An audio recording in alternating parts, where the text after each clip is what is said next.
Hello friends, कैसे हैं आप लोग। आई होप आप अच्छा कर रहे होंगे। अगर इस साल आप प्लान बना रहे हैं बिल्कुल हसीन वादियों को देखने का, उनके आसपास बहुत सारी झीलें हों, साइड में ऊंचे ऊंचे पहाड़ हो और साथ में हो एक गौरवपूर्ण इतिहास। अगर आप प्लान बना रहे हैं राजस्थान का वेनिस कहा जाने वाला उदयपुर का, झीलों की नगरी उदयपुर का, तो आप आए हैं एकदम सही जगह। आप प्लान करना चाहते हैं उदयपुर घूमने का, बट आपको पता नहीं है कि उदयपुर कहाँ पे स्थित है, मतलब कि उसकी ज्योग्राफिकल लोकेशन क्या है, वहाँ कैसे कैसे पहुँचा जाए, वहाँ पहुँच के रहना कहाँ है, खाना पीने के क्या ऑप्शन मिलेंगे, फिर वहाँ पे कौन कौन सी जगह घूमनी है, घूमने के लिए क्या क्या ऑप्शन मिल जाएंगे आपको, कितने दिन का प्लान बनाना चाहिए, आपका बजट कितना लग जाएगा। अगर आपको इनमें से कोई भी बात पता नहीं है तो आपने क्लिक किया है एकदम राइट वीडियो। इस वीडियो में मैं आपके सारे डाउट को क्लियर कर दूंगा और आपकी उदयपुर घूमने में पूरी की पूरी हेल्प करूंगा, क्योंकि मैं भी उदयपुर से ही हूँ। मैं ये कोशिश करूंगा कि आपको इस वीडियो के बाद कोई दूसरा वीडियो देखने की ज़रूरत नहीं पड़े उदयपुर प्लान के लिए। तो चलिए शुरू करते हैं। मैं हूँ पवन वैष्णव, स्वागत है आपका मेरे चैनल बियर्ड पापा व्लॉग्स में एक नए ट्रिप प्लान के साथ। सबसे पहले बात कर लेते हैं इसकी ज्योग्राफिकल लोकेशन की। ये राजस्थान का एक डिस्ट्रिक्ट है और ये अरावली की जो हसीन वादियाँ हैं उनकी गोदी में बसा हुआ है। यहाँ पर पूरे साल भर देश विदेश हर जगह के आपको टूरिस्ट मिल जाएंगे। और ये जो फेवरेट डेस्टिनेशंस होते हैं, जो फेवरेट टूरिस्ट स्पॉट्स होते हैं, उनकी टॉप 10 लिस्ट, दुनिया की टॉप 10 लिस्ट में हमेशा इंक्लूड रहता है। अब बात कर लेते हैं कि यहाँ पर पहुँचा कैसे जाए। ये देसी और विदेशी पर्यटकों के बीच में एक फेवरेट टूरिस्ट डेस्टिनेशन है, तो उस हिसाब से यहाँ की कनेक्टिविटी भी बहुत सही है। आप बाय फ्लाइट यहाँ पहुँच सकते हैं, बाय ट्रेन पहुँच सकते हैं, बाय रोड पहुँच सकते हैं। सबसे पहले बात कर लेते हैं बाय ट्रेन की। तो यहाँ पे एक डेडिकेटेड रेलवे स्टेशन भी है। वाया जयपुर और वाया अहमदाबाद आपको हर थोड़ी देर में ट्रेन्स मिल जाएंगी, तो आपको कनेक्टिविटी का कोई इशू नहीं होने वाला। आप बाय ट्रेन यहाँ पे पहुँच सकते हैं। अब बात कर लेते हैं फ़्लाइट की। तो फ़्लाइट भी आपको इंडिया की जो मेजर सिटीज़ है वहाँ से उदयपुर के लिए आपको फ़्लाइट मिल जाएगी, क्योंकि यहाँ पर है एक इंटरनेशनल एयरपोर्ट जो है कि है महाराणा प्रताप इंटरनेशनल एयरपोर्ट। तो आपको हर जगह से यहाँ पे फ़्लाइट मिल जाएगी। तो आप बाय फ्लाइट पहुँच जाइए। एयरपोर्ट जो मेन सिटी है उससे लगभग 12 से 15 किलोमीटर बाहर की तरफ है। अब बात कर लेते हैं बाय रोड की। बाय रोड अगर आप बस से आना चाहते हैं तो जो आसपास के जितने भी स्टेट्स हैं वहाँ से प्राइवेट गवर्नमेंट हर तरह की बस मिल जाएगी उदयपुर के लिए। और अगर आप बाय कार आना चाहते हैं, बाय खुद की गाड़ी से आना चाहते हैं, तो मैं कहूँगा कि ये सबसे अच्छा डिसीजन होगा, क्योंकि खुद की गाड़ी में जर्नी करने का मज़ा ही कुछ अलग है। और आपको यहाँ पे हर होटल में लगभग आपको पार्किंग की फैसिलिटी मिल जाएगी, तो कोई दिक्कत नहीं होने वाली। अब आप पहुँच गए हैं उदयपुर। अब जो सबसे पहला काम करना है वो है अकोमोडेशन ढूंढना, मतलब रहने का जुगाड़ करना। तो मैं आपको ये सजेस्ट करूँगा कि आप चाहे बाय फ्लाइट आ रहे हैं, बाय ट्रेन आ रहे हैं, बाय रोड जैसे भी आ रहे हैं, आप उदयपुर आ जाइए। उदयपुर एक बस स्टैंड है। अगर बस से आ रहे हैं तो आपको सीधे उदयपुर उतारेंगे। अगर आप ट्रेन से आ रहे हैं तो रेलवे स्टेशन से जो उदयपुर की दूरी है वो लगभग 1 किलोमीटर है। शेयरिंग ऑटो चलते हैं, हम आपको 10 रुपये में छोड़ देंगे। और अगर आप फ्लाइट से आ रहे हैं तो वही 15 किलोमीटर पड़ता है। आप सीधे उदयपुर आ जाइए। उदयपुर के सामने की तरफ गुलाब बाग जाने के लिए एक रोड है, उस पर आपको हर तरह के होटल मिल जाएंगे, हर बजट के होटल मिल जाएंगे। आप चाहे कितने भी कम बजट में प्लान बना रहे हो तब भी आपको होटल मिल जाएंगे। और आप अगर हाई फाई होटल्स चाहते हैं तो वो भी मिल जाएंगे आपको। उदयपुर डेस्टिनेशन वेडिंग्स और रॉयल वेडिंग्स के लिए बहुत ज़्यादा फेमस है, तो यहाँ पे आपको महंगी से महंगी होटलें मिल जाएंगी। आपको किसी भी तरह की कोई दिक्कत नहीं होने वाली। अगर शुरुआती रेंज की बात करूँ तो जो नॉन एसी होटल है वो आपको 600 से 700 रुपये में मिल जाएगी, और जो एसी वाली होटल है वो 800 से 1000 रुपये के बीच से शुरू हो जाती है। तो आपको इस बजट से शुरू होकर आपको लाखों रुपए तक की होटल मिल जाएंगी। अब बात कर लेते हैं रहने का जुगाड़ हो गया, तो बात आती है खाने पीने की। खाने पीने के लिए वही आपको उदयपुर पे बहुत सारे रेस्टोरेंट बने हुए हैं, बहुत सारी होटल्स बनी हुई है। आपको 100 रुपये से लगा के 1000 रुपये 2000 रुपये तक का खाना यहाँ पे आराम से मिल जाएगा। आपको हर तरह का खाना मिल जाएगा, हर प्रकार की डिश मिल जाएगी, क्योंकि ये पूरे साल भर टूरिस्ट से भरा रहता है। तो आपको उदयपुर में खाने पीने की और रहने की कोई दिक्कत नहीं होने वाली। इसीलिए कहा जाता है कि उदयपुर हर तरह के लोगों के लिए है, चाहे आपका बजट बहुत लो है या बहुत ज़्यादा हाई है, सबके लिए है उदयपुर। अब बात कर लेते हैं कि आपको उदयपुर घूमने के लिए कितने दिनों की ज़रूरत पड़ेगी। अगर ऐसे देखा जाएगा, अगर आपको पूरा उदयपुर छान मारना है तो आपको 10 दिन भी कम पड़ जाएंगे। बट मैं ये कहूँगा कि क्योंकि जो मेन अट्रैक्शंस हैं वो उदयपुर की सिटी के अंदर या नियर बाय सिटीज़ में ही है, तो मैं आपको ज़्यादा टाइम नहीं बताऊंगा, मैं आपको बताऊंगा कि आप अराउंड 3 days 2 night का प्लान बना लीजिए। उदयपुर के जो मेजर अट्रैक्शन, सारे नहीं कह रहा हूँ, मेजर जो अट्रैक्शंस है वो घूमने के लिए काफ़ी होंगे। अब मैं आपको बताऊंगा डे वाइज आपको कैसे कैसे घूमना फिरना है। उससे पहले हम बात कर लेते हैं कि आपको उदयपुर घूमना कैसे है। देखो, उदयपुर घूमने के लिए मैं जो सबसे ज़्यादा सजेस्ट करता हूँ और सबसे बेस्ट मानता हूँ वो है आप स्कूटी या बाइक रेंट पे कर लीजिए, क्योंकि एक तो आपकी खुद की गाड़ी की जैसे हो जाएगा, आप आराम से जाए जहाँ घूम सकते हैं। दूसरा, ये ट्रैफिक का कोई इशू नहीं रहेगा और आप कहीं भी लेके जा सकते हैं, उसको आराम से घूम सकते हैं। आपको स्कूटी का अराउंड 600-700 रुपये में आपको स्कूटी मिल जाएगी और 800 से 900 रुपये में आपको बाइक मिल जाएगी रेंट पे 24 आवर के लिए। उसके बाद बात करें तो आपको टैक्सीज मिल जाएंगी, आपको ऑटो मिल जाएंगे, एक उदयपुर भ्रमण करके बस चलती है, आप बस से घूम सकते हैं। आपको हर तरह के व्हीकल आपको वहाँ पे मिल जाएंगे घूमने के लिए, पर मैं ये सजेस्ट करूँगा कि आप स्कूटी या बाइक रेंट पे ले लीजिए। अब बात करते हैं डे वाइज आइटिनरी की, आपको डे वाइज कहाँ कहाँ कैसे कैसे घूमना है। फर्स्ट डे आप उदयपुर आ गए, रहने का जुगाड़ कर लिया, खाना वाना खा लिया।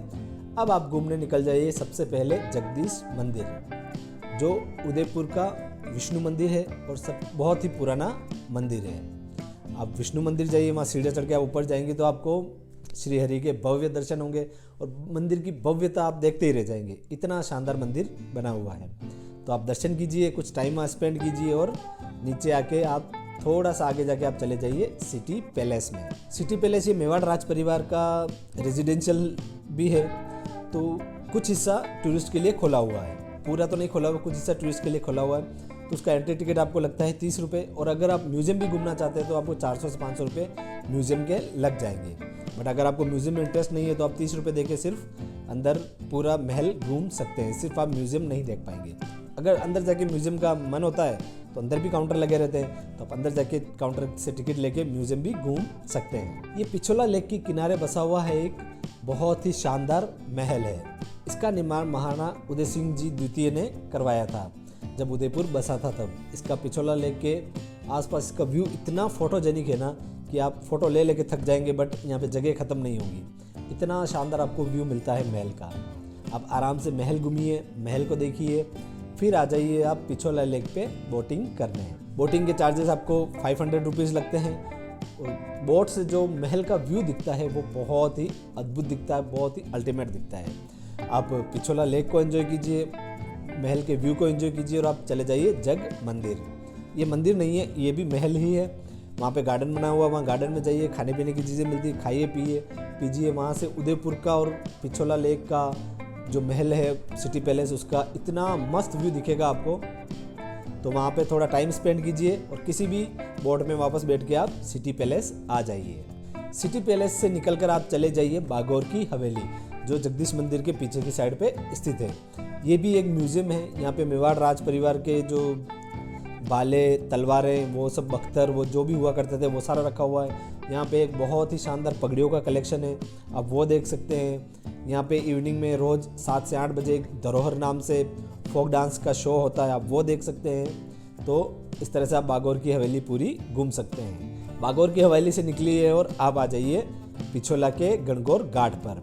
वहाँ गणगौर घाट पर बैठ के आपको बहुत ही मस्त सुकून मिलेगा। वहाँ से पिछोला का अल्टीमेट व्यू दिखता है आपको। पिछोला पे इस व्यू को एंजॉय कीजिए, फिर खाना खा लीजिए और वापस आ जाइए अपने होटल। इस तरह से आपका एंड होगा डे 1।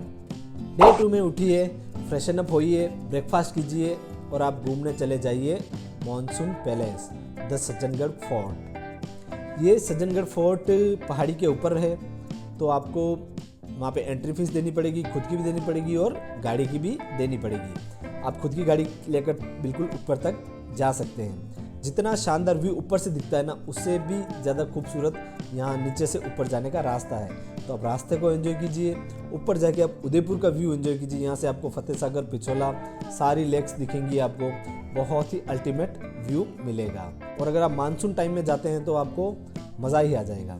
इसको मानसून पैलेस क्यों कहते हैं आपको मानसून में जाके पता चलेगा। फोर्ट में थोड़ा सा टाइम स्पेंड करके आप नीचे आ जाइए।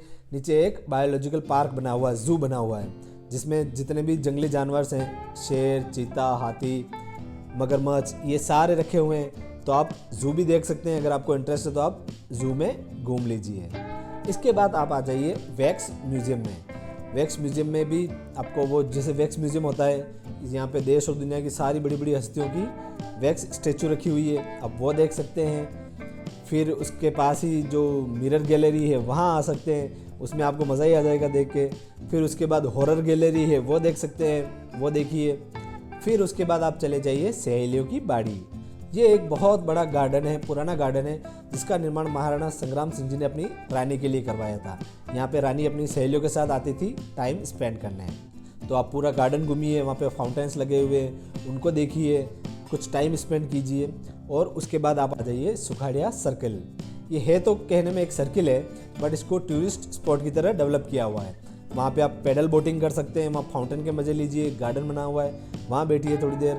और पास ही में ही एक फास्ट फूड का बहुत बड़ा कोर्ट है, बहुत सारी स्टॉल्स मिलेंगी आपको। सुखाड़िया सर्कल फेमस ही इसी चीज़ के लिए, फास्ट फूड्स के लिए। तो वहाँ पे आपको हर तरह का फास्ट फूड मिल जाएगा, आप वहाँ पे फास्ट फूड को ज़रूर ट्राई कीजिए। इसके बाद शाम होते होते आप आ जाइए उदयपुर की जान फतेह सागर लेक पे। यहाँ पे जो शाम का जो नज़ारा होता है वो बहुत ही अद्भुत होता है, आपको बहुत ज़्यादा मेंटल पीस मिलेगी वहाँ के। आप चाहे तो उसमें बोटिंग कर सकते हैं, बोटिंग से पूरा फतेह सागर का शानदार व्यू दिखेगा आपको। फतेह सागर की पूरी पाल पे आपको स्टॉल्स मिलती हैं, वहाँ पे आप फास्ट फूड खा सकते हैं, कॉफ़ी एंजॉय कर सकते हैं। और वहाँ पे सनसेट का व्यू ज़रूर देखिए, जो वहाँ से सनसेट होता है ना, वो बहुत ही अद्भुत होता है। मैं ये कहूँगा कि आप यहाँ से 1 से 2 घंटे स्पेंड कीजिए आराम से, आपको मज़ा सा आ जाएगा। आप यहाँ पे बोटिंग कर ली, कैमल राइडिंग कर सकते हैं, आप यहाँ पे हर तरह की एक्टिविटी यहाँ पे आप एंजॉय कर सकते हैं। फिर इसके बाद खाना खाइए और अपने होटल रूम आ जाइए। इस तरह से आपका डे 2 एंड हो जाएगा। डे 3 में उठिए, ब्रेकफास्ट कीजिए और आप चले जाइए करणी माता मंदिर के लिए। करणी माता मंदिर भी पहाड़ी के टॉप पे बसा हुआ है, वहाँ तक गाड़ियाँ नहीं जाती, या तो आप स्टेयर्स ले सकते हैं या फिर आप रोप वे से जा सकते हैं। मैं आपको यही सजेस्ट करूँगा कि आप रोप वे से जाइए। रोप वे से उदयपुर का बहुत ही अल्टीमेट आपको व्यू दिखेगा। रोप वे से आप करणी माता जाइए, वहाँ दर्शन कीजिए और उदयपुर के 360 डिग्री व्यू को एंजॉय कीजिए। यहाँ से आपको सारी जितनी भी लेक्स हैं वो सारी दिखेंगी, सज्जनगढ़ फोर्ट दिख जाएगा आपको। इस तरह से आप व्यू को पूरा एंजॉय कर पाएंगे। फिर करणी माता मंदिर से नीचे आइए और उसके बाद चले जाइए आप बाहुबली हिल्स के लिए, जो थोड़ा सा बाहर की तरफ है, बड़ी लेक करके है, उसकी किनारे पे एक हिल बना हुआ है, वो है बाहुबली हिल। वहाँ ऊपर कुछ नहीं है, वहाँ से सिर्फ जो व्यू आता है ना, उसके लिए लोग वहाँ तक जाते हैं। ये जो प्री वेडिंग्स हैं उनके लिए बहुत ही ज़्यादा फेमस है। वहाँ से आपका जो व्यू दिखेगा वो बहुत ही मस्त दिखता है, बहुत ही फोटोजेनिक व्यू बोल सकते हैं उसको। वहाँ पे जाइए, फ़ोटो वोटो खिंचवाइए और थोड़ा टाइम स्पेंड कीजिए। वहाँ ऊपर एक स्टॉल भी है, वहाँ मैगी खा सकते हैं और चाय पी सकते हैं। वहाँ बाहुबली हिल में आपको ऊपर जाने के लिए अराउंड 20 से 30 रुपये का कुछ रेंट देना पड़ता है आपको, तो वो टिकट लेके आप ऊपर चले जाइए। फिर वहाँ पे टाइम स्पेंड करने के बाद नीचे आइए और आप चले जाइए उदयपुर के आराध्य देव, उदयपुर के रक्षक, उदयपुर के रियल राजा एकलिंग जी के मंदिर में। एकलिंग जी एक महादेव जी का मंदिर है जो बहुत ही पुराना, उदयपुर का लगभग सबसे पुराना मंदिर एकलिंग जी महादेव का मंदिर है, जो लगभग 7वीं शताब्दी में बप्पा रावल के द्वारा बनवाया गया था। तो वो मंदिर भी बहुत भव्य बना हुआ है। वहाँ जाइए, आपको बहुत ज़्यादा सुकून मिलेगा। वहाँ महादेव के दर्शन करके आप धन्य हो जाएंगे। तो वहाँ दर्शन कीजिए और उसके बाद निकल जाइए अपनी सिटी के लिए वापस। तो इस तरह से आपकी एंड होगी 3 days 2 night की आइटिनरी। आप चाहे तो इसमें कम ज़्यादा कुछ भी कर सकते हैं, आप चाहे तो और ज़्यादा दिन रुक के और भी जगह हैं उनको एक्सप्लोर कर सकते हैं, जैसे करणी माता हो गया, प्रताप गौरव केंद्र हो गया, नाथद्वारा जा सकते हैं आप, और आसपास उदय सागर लेक है वो देखने जा सकते हैं। उदयपुर से बाहर की तरफ जयसमंद लेक है वो देखने जा सकते हैं आप। इस तरह से बहुत सारी जगह और भी रहती है जो आप घूम सकते हैं, बट ये मैंने आपको शॉर्ट एंड स्वीट आइटिनरी बताई। अब बात कर लेते हैं कि बेस्ट सीज़न कौन सा रहेगा उदयपुर घूमने का। उदयपुर में 12 ही महीनों में आप कभी भी आ जाइए, आपको अच्छा मौसम ही मिलेगा। हालांकि गर्मी में थोड़ी सी गर्मी ज़्यादा मिलती है, बट शाम को मौसम इतना सुहाना हो जाता है ना कि आपको मज़ा सा आ जाएगा। इसीलिए आप पूरे साल भर कभी भी आ जाइए, आपको कोई दिक्कत नहीं होने वाली। फिर भी अगर आप ग्रीनरी को एंजॉय करना चाहते हैं, पानी खूब ज़्यादा देखना चाहते हैं, हसीन वादियों के मज़ा लेना चाहते हैं, तो मैं आपको रिकमेंड करूँगा कि आप अक्टूबर से अप्रैल के बीच में आ जाइए। तो आपको हर तरह की सीनरीज देखने को मिल जाएंगी। अब जो सबसे मेन पार्ट आता है वो है बजट का, कि आपको बजट कितना लगेगा उदयपुर घूमने में। अगर आप 3 दिन की आइटिनरी बनाते हैं, स्कूटी लेके घूमते हैं और ठीक ठाक होटल में रुकते हैं और खाने पे भी बहुत कम स्पेंड करते हैं, तो अराउंड 6 से 7 हज़ार में पर पर्सन के हिसाब से आपका खर्चा आराम से हो जाएगा। आप आराम से उदयपुर घूम लेंगे, कोई दिक्कत नहीं होने वाली। इसमें मैंने आपको बोटिंग चार्जेस, किसी वाटर एक्टिविटी के चार्जेस और टिकट चार्जेस ये मैंने इंक्लूड नहीं किए हैं, ना ही आपको उदयपुर तक पहुंचने का किराया इंक्लूड किया है। ये मैंने सिर्फ रहने के, खाने पीने के और घूमने के व्हीकल का इसमें इंक्लूड किया है। तो 6 से 7 हज़ार रुपये में आप आराम से 3 दिन उदयपुर घूम लेंगे, कोई दिक्कत नहीं होने वाली। तो फ्रेंड्स, ये था उदयपुर का कंप्लीट ट्रिप गाइड। अगर आपको ये वीडियो इन्फॉर्मेटिव लगा हो तो एक लाइक ज़रूर कर दीजिए। अगर आपकी कोई क्वेरी हो तो आप कमेंट सेक्शन में पूछ लीजिए, और अगर आप और कोई बेस्ट होटल्स, बेस्ट रेस्टोरेंट्स इनके बारे में जानना चाहते हैं, कमेंट बॉक्स में कमेंट कर दीजिए, मैं आपको हाथों हाथ जवाब दे दूंगा। फ्रेंड्स, अगर ये इन्फॉर्मेटिव लगा हो तो लाइक करें, और मैं ये कहूँगा कि आपका फैमिली या फ्रेंड्स में कोई प्लान बना रहा है उदयपुर जाने का तो उसको ये वीडियो शेयर कर दीजिए। तो दोस्तों, मिलते हैं किसी अगले वीडियो पे, किसी अगले ब्लॉग पे। तब तक के लिए जय हिंद, हर हर महादेव।